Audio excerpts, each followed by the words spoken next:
Bom dia, galera do YouTube. Firmeza com vocês?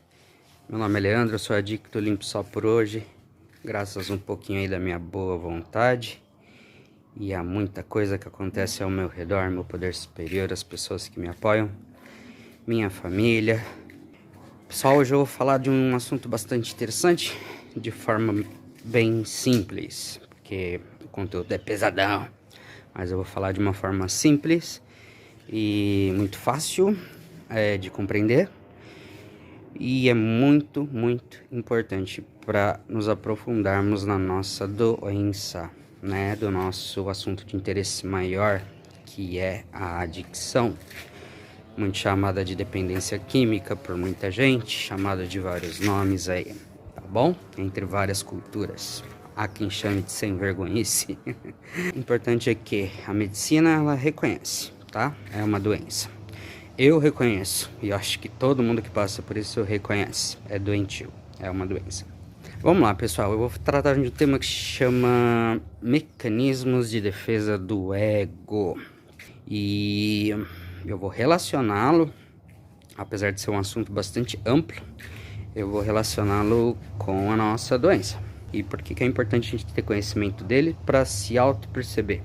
Vamos lá então? Puxa a vinheta. Ah, caramba, eu não tenho vinheta. Oh, droga. Tudo bem, vai. Antes de começar, eu queria pedir para você que não é inscrito no canal ainda, se inscreva, deixa o joinha aí embaixo, apoie essa causa. Vamos falar do primeiro mecanismo de defesa que eu vou considerar. Esse mecanismo de defesa chama-se projeção.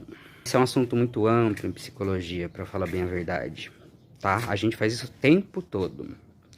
Que, resumidamente, vamos tentar colocar de uma forma fácil. O mundo que a gente vê não necessariamente é o mundo real. O mundo que a gente vê é aquilo que está dentro da gente. E só poderia ser isso. Como é que eu vou compreender o mundo com coisas que eu não conheço? Então, para eu compreender o mundo, na verdade, eu jogo nele, eu projeto no mundo aquilo que eu conheço e aquilo que eu sinto. Isso é um princípio básico e muito óbvio. O mundo se apresenta para mim com base naquilo que eu compreendo, entendo, aceito ser a verdade. O problema é que muitas vezes esse mecanismo ele é utilizado como uma defesa e se torna algo bastante ridículo de vez em quando. Vamos dar um exemplo. Vamos supor que eu tenha um trabalho. Eu trabalho em uma empresa e dentro dessa empresa eu começo a ter aquele desejo grande de crescer, de angariar cargo, de ser promovido. Então eu carrego essa tensão, Qual que é a minha tendência? Eu começo a olhar para os amigos, começo a olhar para os colegas e começo a acreditar que tá todo mundo nessa vibe. E aí eu começo, mano, aquele cara tá com inveja. Aquele cara vai puxar meu tapete. Aquele cara ali não é de confiança não. O que será que eles estão querendo? O que será que eles estão querendo, velho do céu? Estão ameaçando aí minha promoção. Não, entendeu? Então eu começo a projetar na pessoa, na verdade, uma sensação que está dentro de mim. É o meu desejo de crescer dentro da empresa. Então, às vezes, eu estou com inveja do desempenho da pessoa. Às vezes, eu estou manipulando as pessoas ao meu redor para que eu seja visto. É algo bastante perigoso. O segundo mecanismo de defesa do ego que eu vou falar aqui, formação de reação, formação reativa, mas qual que é a questão? E esse aí é bem feio. Eu vou usar eu como exemplo, tá bom? Que eu aprendi muito a palavra eu, sempre trazer para a primeira pessoa. Se é hipotético, né? Ou se é real, quem sabe? Às vezes é meu ego se defendendo. Eu tenho um canal do YouTube. Tem um canal do YouTube, tá aí. Que fala sobre esse monte de coisa em torno da adicção, em torno das patologias. Será que eu quero criar uma imagem social minha que esconda quem realmente eu sou? Tá? Então a formação de reação, pessoal, Vamos supor, eu crio esse canal, faço esse teatro todo, essas coisas belas e tal, e por trás eu sou um belo, de um filho de uma... Entendeu? Seria mais ou menos isso. Transparecer uma imagem social, uma postura, eu crio com base num sentimento de culpa. Sinto culpa pelas minhas próprias fraquezas. Então eu vou lá e crio uma grande imagem, faço um canal, faço um negócio legal, tudo mais, para ocultar quem eu sou na verdade. Isso foi um exemplo, tá, pessoal? E lógico, eu não posso analisar a mim mesmo. Esse é um princípio da psicologia, impossível. Outro exemplo de formação de reação, alguém que seja gay e não consiga assumir, tem as suas limitações sociais e psicológicas para assumir, e de repente ele começa a apresentar posturas homofóbicas. Agora a gente vai para o terceiro mecanismo de defesa, que eu vou considerar aqui, tá? E só para vocês saberem, essa lista ela vai crescendo, ela vai mudando de nome, ela vai considerando outras coisas, às vezes fraciona ali um mecanismo em mais dois e tudo mais. É uma ciência viva, né? Tá? Isso aí foi aí estudado muito por Freud, né? Foi proposto por ele, depois a filha dele é que fez um grande aprofundamento e tudo mais. E os psicólogos, os estudiosos aí foram evoluindo os conceitos e tudo mais e especificando melhor, tá bom? Então é um assunto muito rico que a gente vai tratar aqui de forma bem superficial. Esse a gente conhece muito bem. Esse se chama racionalização. O que é a racionalização? A racionalização é quando a casa caiu. A casa caiu, maluco, tá? Só que a questão é a seguinte: eu, adicto, muito hábil com as palavras, muito hábil em convencer as pessoas, em até mentir para mim mesmo, porque na verdade a negação no final das contas recai nisso, tá? É quando eu reconheço o ato insano. Reconheço. Realmente, fiz merda. Só que eu não reconheço as intenções. Então seria uma espécie de separação entre o ato e a intenção. Eu fiz. Fiz. Putz, grilo, cara, mas o motivo foi esse. Minha infância foi aquilo. Tô dodói, tô com saudade. Tô triste, tô não sei o que, e foi por isso que eu agi dessa forma, e aí eu derramo lágrimas das pessoas e todo mundo me ama de novo, tá bom? Isso é racionalização, é a nossa capacidade de explicar o inexplicável, e ainda por cima comover todo mundo. Eu ia falar do mecanismo isolamento, mas esse aqui exige um certo grau de estudo. É chato falar dele. Não gosto. Mas resumidamente, e eu não gosto de falar dele porque vai entrar em muitas abstrações aí de Freud e tudo mais, né, em complexos e tudo mais. Mas assim, de certa forma seria o seguinte: eu separo o conteúdo emocional do conteúdo racional. Se isso é possível. Como assim, Leandro? Explica melhor. Ai, meu Deus, como é que eu explico isso de forma fácil? Vamos supor, irmãos de forma geral têm tendência competitiva desde muito cedo. E a maturidade não necessariamente destrói isso. Essa tendência competitiva que muitas vezes chega a provocar pulsões de morte, pulsões de agressão, pulsões extremamente violentas. Então, o isolamento é uma espécie de capacidade de eu distanciar o conteúdo emocional, que é extremamente perturbador. Imagina eu carregar a ideia o tempo inteiro de chegar lá e dar uma paulada na cabeça do meu irmão e matar o cara. Eu separo esse conteúdo emocional perturbador e simplesmente sei na minha mente que o cara é chato, mano. Esse cara sempre foi um mala na minha vida. Meu pai sempre gostou mais dele do que de mim. Tá, seria mais ou menos por aí. Agora a gente vai falar de um outro, e esse eu acho muito legal, que é o deslocamento. Esse é muito fácil de entender, pessoal. Vou dar o exemplo de uma empresa de novo. Vamos lá. Vamos supor que eu tô dentro de uma empresa, e aí o meu chefe é um filho do... E o cara é chato pra caramba. O cara é chato.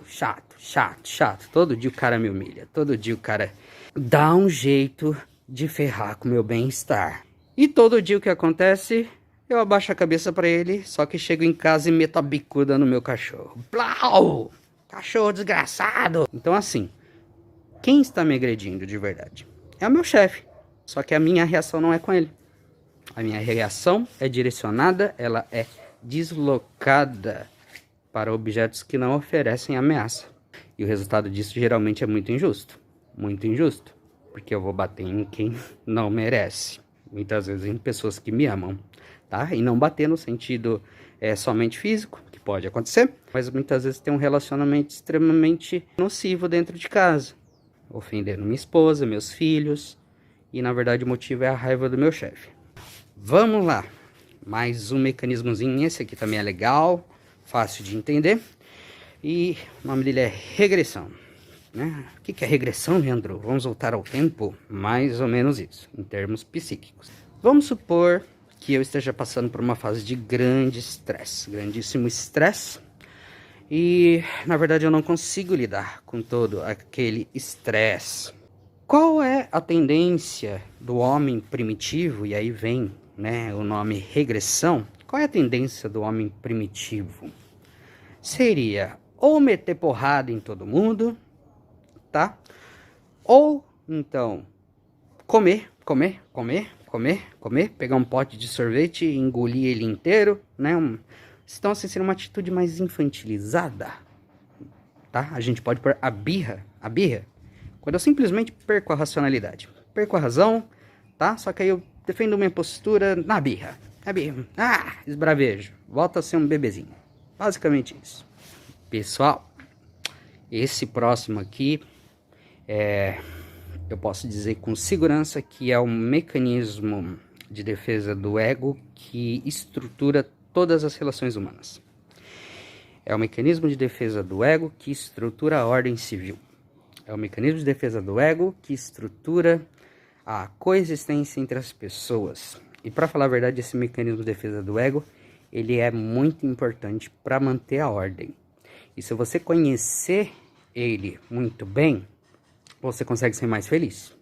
É a sublimação. O que é a sublimação? Minha visão pessoal, e muitas pessoas defendem isso, acredito que se a gente conseguir alinhar as nossas pulsões naturais, ou seja, os nossos desejos mais ocultos, por mais feinhos, por mais maldosinhos que sejam, se a gente conhecer bem esses desejos e dar uma direção socialmente aceitável para eles, a gente é feliz. Explica melhor, Leandro. Vamos lá. Vamos dar o exemplo Mike Tyson. Todo mundo já ouviu falar de Mike Tyson, né? Ou eu tô ficando velho? Mas vamos pegar Anderson Silva, se bem que eu não acredito que ele seja isso não, porque o cara é simpático mesmo, o cara é de boa, a luta pra ele é esporte. Mas Mike Tyson, vamos voltar, vai. Mike Tyson foi uma criança problemática, sempre foi uma criança agressiva, sempre bateu em todo mundo, meteu a porrada mesmo, sentou a lenha. O que Mike Tyson fez com a sua vida? Ele falou, bom, já que eu quero matar todo mundo, eu vou fazer isso de um jeito que a sociedade aceita, tá bom? Então o cara simplesmente ia pro ringue e arrebentava todo mundo, e ali ele satisfazia a sua pulsão. Então é uma forma de eu deslocar uma pulsão destrutiva, que poderia ser reprovável, né, se fosse manifestada de outras formas, para um meio socialmente aceito. Eu dei o exemplo do Mike Tyson, eu vou dar um outro exemplo. Muitos estudos apontam que assassinos e policiais possuem uma psique estruturada de forma parecida, que é o desejo de causar danos, desejo de violência, principalmente aqueles policiais que realmente vão fundo mesmo no seu treinamento, que se submetem a treinos extremamente agressivos, treinos extremamente humilhantes para ter uma patente dentro de um esquadrão de elite. E aí a gente sabe que alguns esquadrões de elite são chamados para chegar e meter o pau mesmo, entendeu? Então, só exemplo, tá? Volto a dizer, assim como um lutador de MMA, né, um policial, até mesmo um cirurgião, ele pode sublimar o seu desejo de ferir, de causar danos, ali fazendo seu corte, cortando a pessoa, olhando a pessoa por dentro, e ele tá amando tudo aquilo ali e tal, e aquilo constrói a sociedade, é necessário, e ao mesmo tempo o cara tá fatiando a pessoa ali no meio. Tá? Então, voltando ao policial, ele guarda essa pulsão de agressão durante algum tempo e quando a lei o permite, ele vai lá e senta o rifle na cabeça do marginal. Basicamente isso, tá bom? Então, assim, a sociedade basicamente é estruturada dessa forma. E eu digo que as pessoas são mais felizes quando conhecem suas pulsões, por mais feinhas que sejam, porque ela consegue dar vazão a essas pulsões de uma forma socialmente aceita, socialmente construtiva e desejada pela população. Vamos pro próximo, então? As pessoas chamam aí de recalque. Elas chamam muito erradamente de recalque. Recalcada. Ah, a pessoa é recalcada. Mas, normalmente, a gente dá esse nome de forma injusta, tá? Se for sair aí do senso comum e for realmente perceber através de um olhar psicanalista. Por que é injusto? Porque normalmente a gente fala, tá com recalque, aquela pessoa que demonstra claramente que tá insatisfeita, tá? A inveja bateu, a pessoa fala, enfim, esbraveja. Essa pessoa é recalcada? Não, não é recalcada, cara. Porque o cara é recalcado, o cara engole seco e não demonstra nada, o recalque. Então, o recalque é aquela capacidade de pegar aquela sensação, aquela emoção que surgiu, engolir ela bem sequinho e manter aquilo dentro de você. O problema é que as emoções funcionam como uma espécie de encanamento. E o recalque aprisiona esse esgoto mental, porque qualquer tipo de recalque, na verdade, é tóxico. Então será uma espécie de esgoto mental que não vai para lugar nenhum e fica circulando nos encanamentos da minha mente. E qual que é o problema disso? Apesar de eu engolir a seco a questão, enquanto eu não achar um lugar para expulsar esse objeto tóxico da minha mente, a minha mente sempre vai lembrar que ele está ali. O desejo de atenção, o estresse que ele causa, ele fica retornando à mente, despertando comportamentos agressivos, comportamentos muito pouco louváveis. Então, hora ou outra, isso volta. Sempre volta, pessoal. As emoções funcionam assim. Não adianta tentar engolir aquilo ali, não. É melhor resolver a questão logo, dizer o que pensa, custe a amizade que custar. Às vezes custe o emprego que custar. Melhor resolver, porque a tendência disso a longo prazo é te adoecer. E aí, partindo aí pro fim do vídeo, eu já estava esquecendo, quase me esqueci. A negação.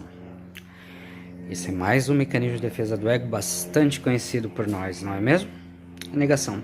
A negação é o simples fato de você negar o problema. Negar. Não existe o problema. Todo mundo vê, menos você.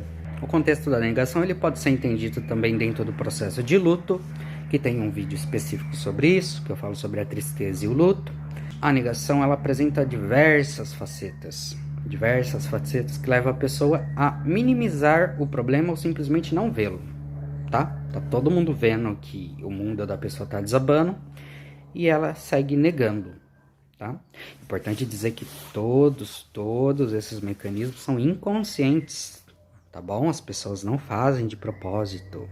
Então é aquela mentirinha que a gente mesmo acredita e são processos inconscientes. Como eu falei anteriormente, é um assunto muito vasto. Por exemplo, dentro da racionalização, a gente pode compreender conceitos como minimização, né?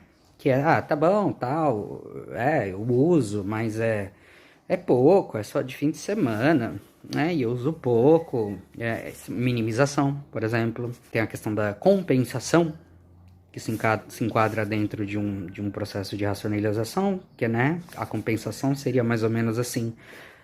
Eu trabalhei a semana toda portanto, agora que é o fim de semana, eu posso me afundar na minha droga de escolha, na minha droga de preferência, né? Então, compensação, né? Eu compenso o meu uso em virtude de algo positivo que eu fiz, portanto, a sociedade me deve o positivo e eu vou gastar essa dívida que a sociedade tem comigo usando a minha droga de escolha, tá? Então é um assunto muito amplo, realmente, muito amplo, mas ficou aí o que é de principal, beleza?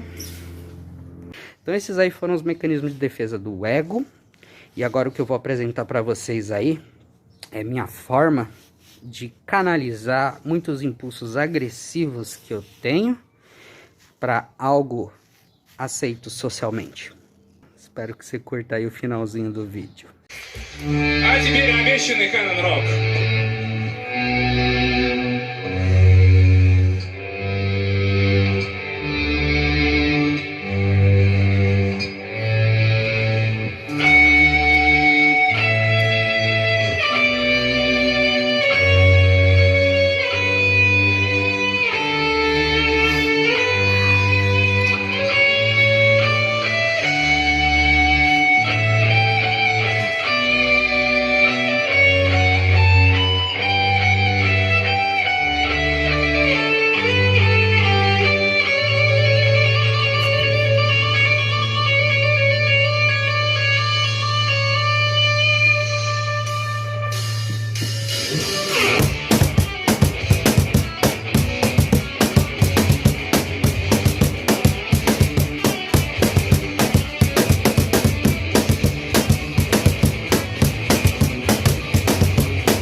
Yeah, e é isso aí. Como vocês viram aí, eu meto porrada nessa caixa aí mesmo, tá bom? Então, se eu tô com raiva, se eu tô triste, se eu tô, enfim, se eu tô de uma série de formas, eu pego essa caixa aí chamada carrão e sento a bica dela mesmo, tá? Então assim, se perceba, não contenha as suas emoções, não contenha, mas dê uma direção aceitável para elas, tá? Às vezes a emoção ela se torna explosiva porque eu fico adiando aquela situação. Às vezes um problema muito simples, uma questão simples, eu vou relevando até se tornar um problemão. Sendo que logo ali cedo eu poderia falar, ô cara, você tá me incomodando por tal e tal e tal motivo, né? E de repente a pessoa até te apresenta uma outra visão e aquela coisa toda se extingue. Entendeu? A ideia do vídeo foi mais ou menos essa. É mostrar que a nossa mente às vezes prega algumas armadilhas, tá? E aí relacionando com a adicção, qual é a questão maior? A maior parte de nós foge pra droga. Essa é que é a questão. Todas essas tensões mal resolvidas vão ser canalizadas para anestesia. E a forma que a gente aprendeu, às vezes desde muito cedo, às vezes quando éramos crianças, quando éramos adolescentes, é anestesiar todos estes sentimentos. E isso não é saudável. Uou, outra informação que faltou. Chama-se mecanismo de defesa do ego, justamente porque é muito difícil da gente perceber todas essas coisas em nós mesmos. E como eu coloquei no início do vídeo, eu não posso analisar a mim mesmo. Pelo menos não profundamente. Então aí que está a importância de ouvir os seus colegas de irmandade, por exemplo, o seu psicanalista, o seu psicólogo, o seu terapeuta, a sua mãe, a sua esposa chata, né, amor? É, né? Ai, carai, moiou. Daí que tá a importância de dar atenção para as palavras dessa pessoa, Por isso que eu digo, o maior poder terapêutico que existe é aquele de um adicto sobre o outro, em recuperação, naturalmente. Dê atenção para as percepções que às vezes te incomodam, as percepções que as pessoas têm de você, porque é ela que vai abrir portas mais profundas para a autopercepção. Então valeu, pessoal, esse foi o vídeo de hoje. Desejo a vocês mais 24 horas aí de sobriedade e continue apoiando o canal. Se não é inscrito ainda, se inscreve, deixa o joinha, assista os outros vídeos, tá? Todos eles juntos, acho que formam aí uma compreensão mínima que nós todos precisamos ter sobre a nossa doença. Forte abraço, tamo junto.